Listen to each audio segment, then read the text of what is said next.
Lisa Fuller with 10 Health TV, and I'm continuing my half marathon training. Today I am with Bridget Easley, a registered dietitian and owner of Power Nutrition. She's going to help us with our nutrition angle. All right, so you are not only a dietitian, you are also a pretty major marathon runner, right? Yeah, I mean, I've had my my share of races that I've done throughout the years, and you know, throughout actually all my marathons and half marathons and races I've done, and being a dietitian and connecting the nutrition with the running actually has been something that's helped me to succeed in a lot of my races. So. For the beginning person, the person's just getting into marathons or half marathons, how is nutrition important to them, or how is it different than their everyday nutrition?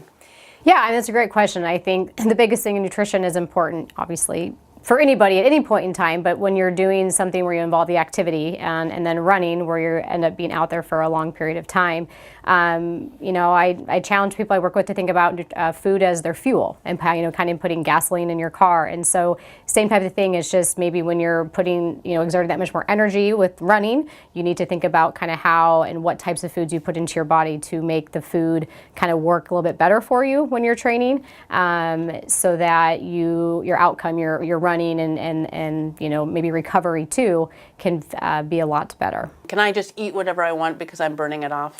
You know, it's really a great question, because a lot of people, when they start training for, you know, an endurance event, sometimes they have different goals of why they're doing it. You know, sometimes it may be weight management, other people it's to hit a certain time, and so you know, you have to think about what your actual goal is. And so while distance running, yes, you're burning more calories. If you don't pay attention to the foods you're eating, if weight management or weight loss is a goal during, you know, that training mode, it's not going to happen because of the calorie, or I should say energy balance or imbalance that's occurring. So while you can maybe have a little bit of extra of something, it still comes down to your choices that you make. How should we be looking at how we fuel ourselves before a run, especially the longer runs? Yeah, so what's super critical from the get-go is kind of a phrase that I call training your gut. You have to really figure out what your kind of stomach can handle, and early on in training is a great time to kind of figure this out. And so really the timing of what you eat is going to have an impact on how you feel. So 1 to 2 hours before a run, you'd want to have something that is easily digestible. So that would be something like maybe a piece of toast with just a little bit of jelly on it. Doing some of these options or consuming some of these foods prior to your run, training runs, are going to actually allow you to see, wow, okay, I could mimic this type of meal, you know, on race day, or I need a little bit more time to have, you know, these combinations of food, because again, it's going to impact, you know, how you feel. You might feel sluggish if you eat too much before. You might feel, you know, even more energized based upon the choice that you make. Maybe toast with a little bit of peanut butter might work, a little bowl of oatmeal with half a banana.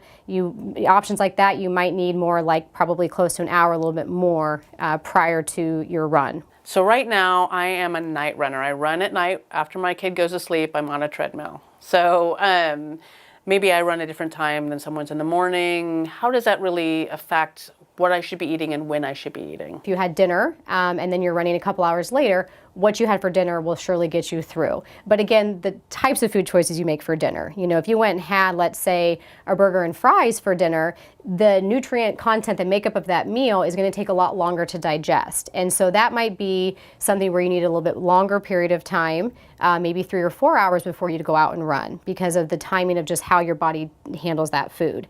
If it was something, again, where you had a small plate of spaghetti that was higher in carbohydrate, maybe a little bit of protein from a meat sauce, within maybe 2 hours you'd be okay with that. But a lot has come down to the volume of how much you eat as well. And so again, you have to kind of work and see, but it is really important, probably anywhere from 2 to 4 hours prior to your running, that you consume something to kind of just top your energy stores off a little bit to help get your body through that run and to have actually feel really good. And I think you touched on it, but what are the key foods we should be looking at to help us fuel our runs? Think about like what kind of foods you have present, you know, so out of the 5 major food groups, what food groups do we have when we're, you know, in front of us when we're eating?